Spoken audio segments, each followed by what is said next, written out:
Today we're going to take my old Linux server and we're going to put Octoprint on it. So we've done Octoprint installs with an OctoPi image on a Raspberry Pi. We've done it on Windows, but we've never done it on Linux from scratch. And that's what we're going to do today. We're going to use my old Linux server. It's probably over 10 years old, but you don't need a lot of hardware to run Linux or Octoprint, so it should be just fine. Now I'm going to install this on a Linux server, not the desktop, but I will show you how to add the desktop later if that's something you want to do.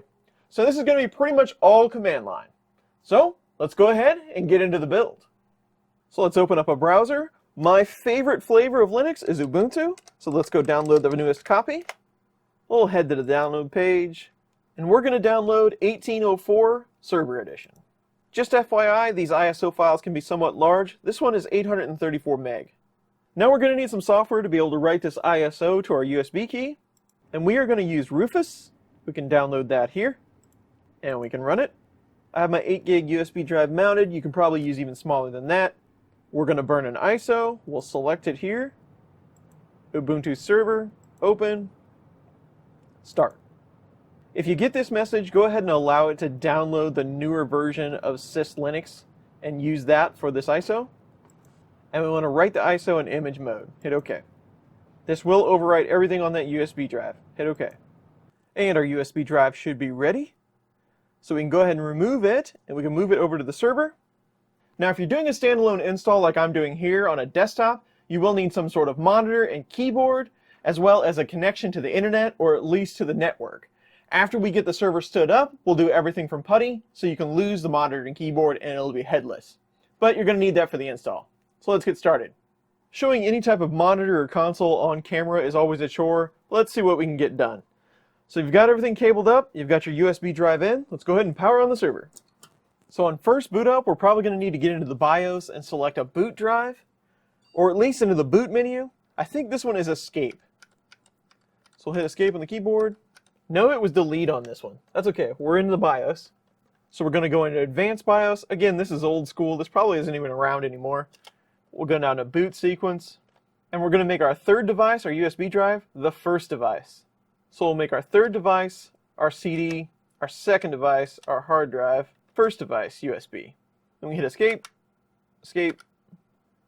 Then we can hit F10 to save, hit OK. And then it'll exit, and it should boot up, booting from our USB drive.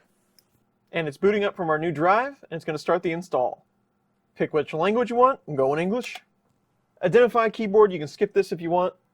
We'll hit done. We're just going to do a standard install of Ubuntu, the top one here, hit enter.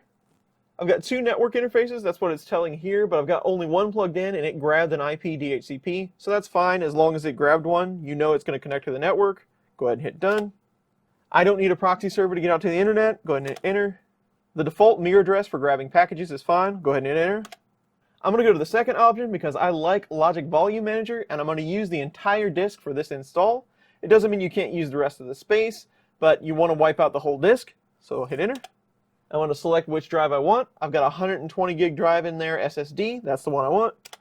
It's going to give you all the information about your space, your swap space, your partitions. I'm fine with default. We're just going to use the whole disk. Hit done. We'll continue. We want to make these changes. Here's where you enter your information. Server name, we'll call it Octo Linux. Pick a username. I'm going to get real creative and use Chris. Pick a password you will remember.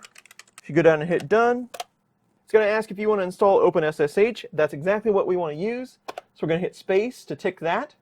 We don't need to import any keys. Go down and hit done. There are no additional packages I want to install, so I'm not going to select anything. I'm just going to go down and hit done. You can tab down to those if you want to skip. And now it's preparing for the install. First section of the install is complete. Go ahead and hit reboot now. You're going to want to remove your USB drive just in case it tries to pick that up while it's doing the reboot. And now it should now load from the first hard drive. And you can see up here, I know it's hard to see, but we're waiting for username and password, so we're ready to log on. So your install is complete. Only thing we need to know now, what is the IP address of this server? So we'll enter our username and our password. And one of the first things that it should show you is the IP address of that interface card, 192.168.1.5. If it doesn't, enter ifconfig-a. That will show your interfaces. There is ENS33. There's your IP address, 192.168.1.5. And now we're done with this terminal. So back to the computer. Now we should be able to configure everything from the Putty tool. Since the computer's on the network, we don't need to mess with the monitor and the keyboard. So let's go ahead and close this. We can close the browser. Let's open up Putty. We'll enter the IP of our new server. We'll accept the key. And you log in with the credentials that we created during the install. Mine is Chris, and my password. So on first login, it's already giving us some information that packages can be updated and it needs a restart. So the first thing I like to do with every Linux install is get things updated. So we're going to do a sudo apt update and hit enter. You need your sudo password, which should be just the password that we created during the install. This is going to grab all the packages that can be updated from the repos that are currently out there. And then we'll go ahead and upgrade those packages. So sudo apt upgrade. And this is going to give you a list of the packages that can be upgraded. This is a new install, so there shouldn't be that many. And side tip for non-Linux people, if there's a capital Y, that means that's the default if you just hit enter. If there's a capital N, that's the default if you just hit enter. So here, if we just hit enter, it's going to say yes, we want to do it. And now the upgrade's complete. We pulled all the packages from the internet, and now we're all up to date.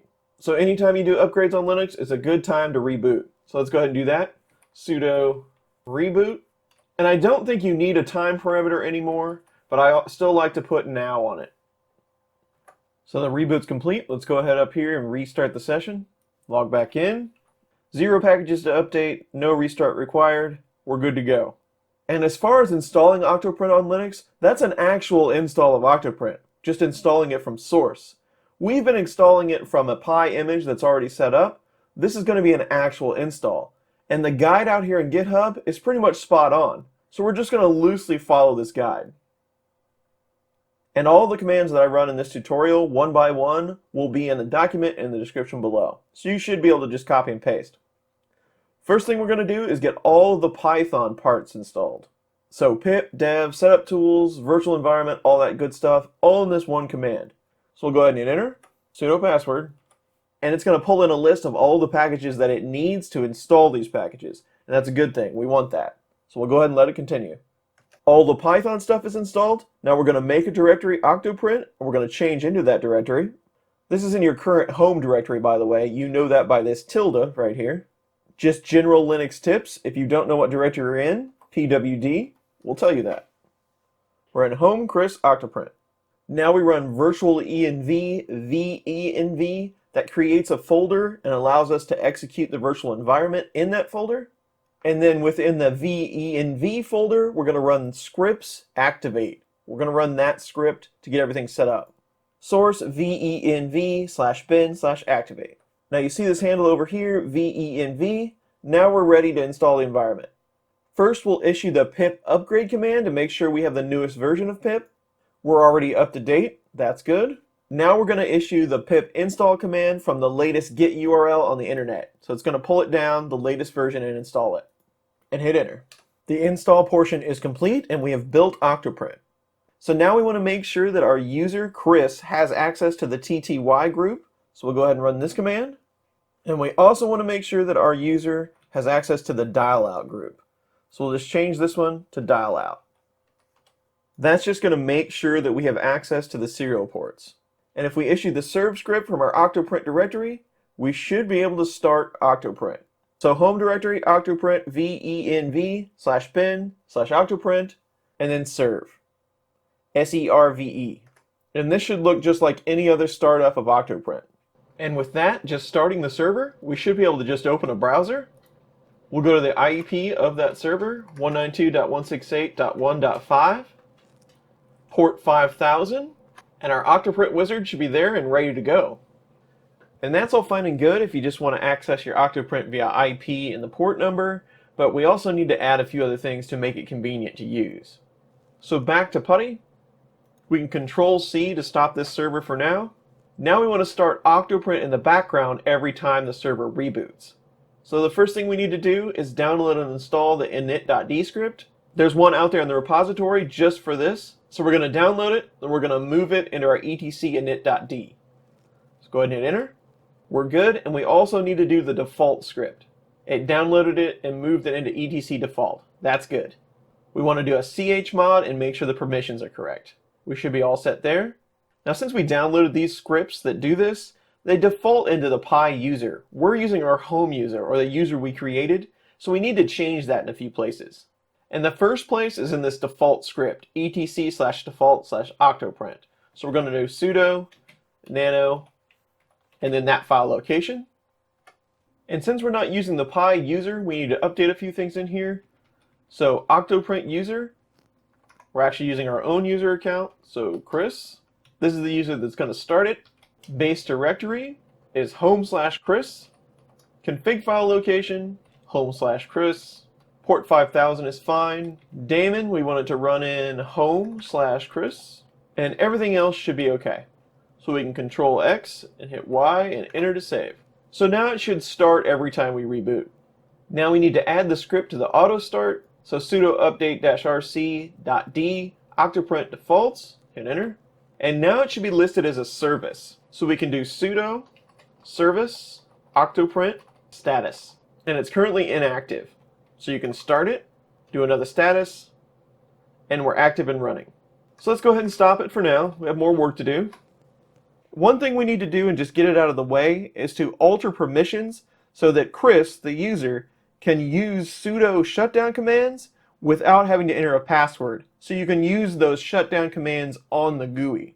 So we're going to need to add to our sudowrs file. So we're going to do sudo nano and then /etc sudowrs.d octoprint-shutdown.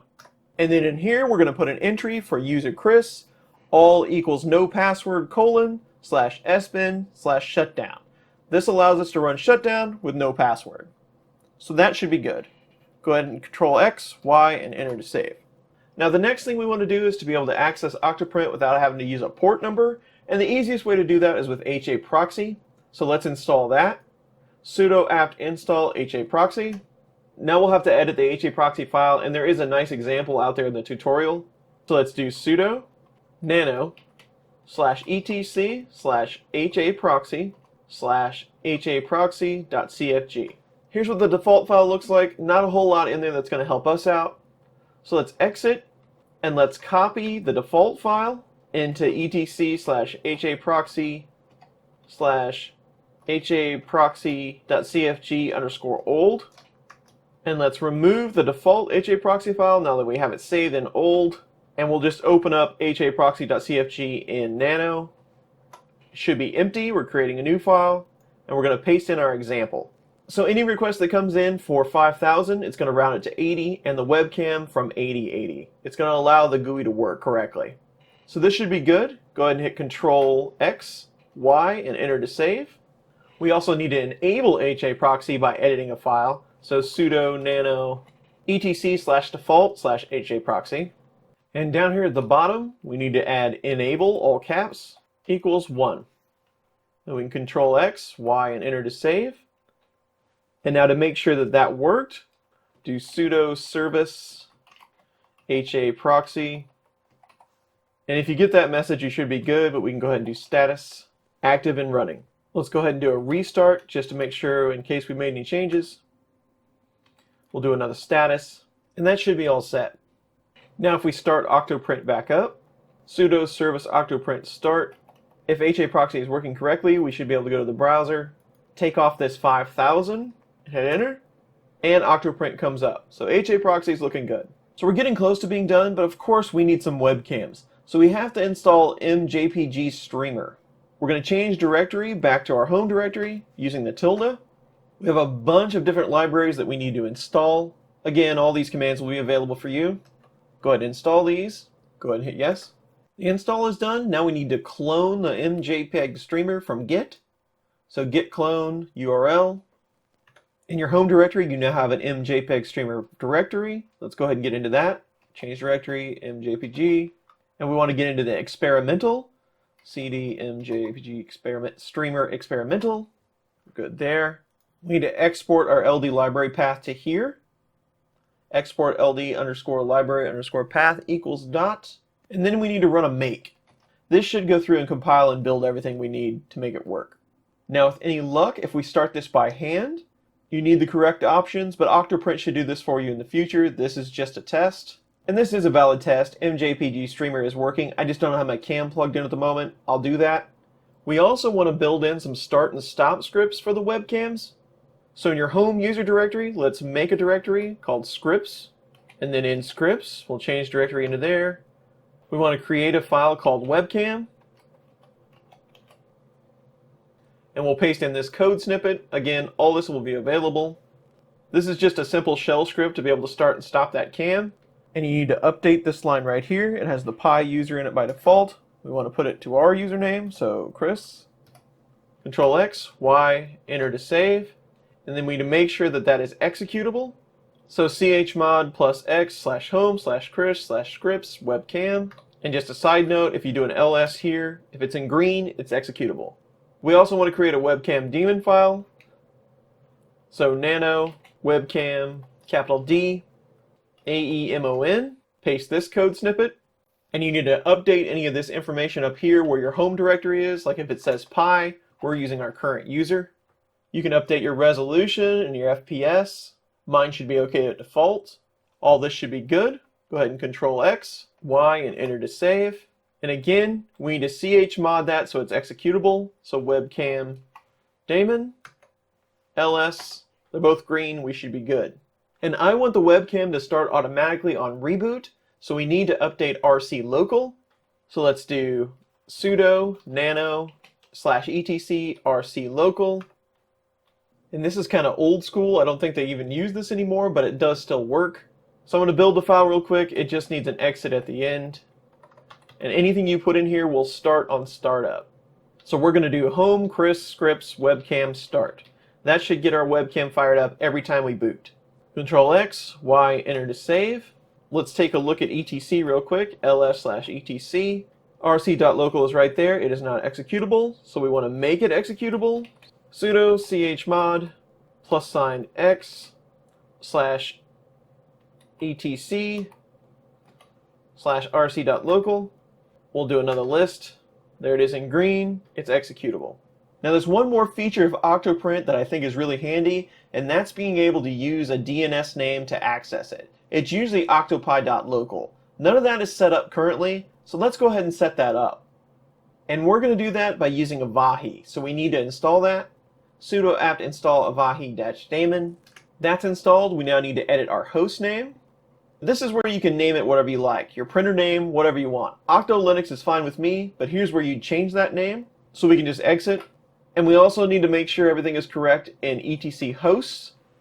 And most of the time with a host file, I just prefer to come down here to the bottom at a 127.0.1.1 and then out to the side, add your host name. So Octo Linux is what we're going to call this one. We can Control X, Y, and enter to save. And that should be it. I'm going to go ahead and plug a webcam in so we can test it. Let's go ahead and reboot. Sudo reboot now. And when the server's back up, with any luck, we can go to our browser, we can reconnect, and Octoprint is ready to go. Now let's go ahead and make sure our DNS name works. http://octolinux.local. You have to spell it right. And there's our Octoprint up and running with our host name. So we'll just go through the setup wizard real quick. Next. Set up your username.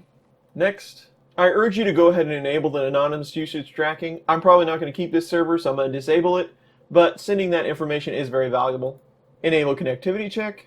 Enable plugin blacklist. Don't need Cura. The default printer profile, you can set this up at any time. You can set it up now, whatever you'd like. Server commands, you're going to have to enter these manually with this install.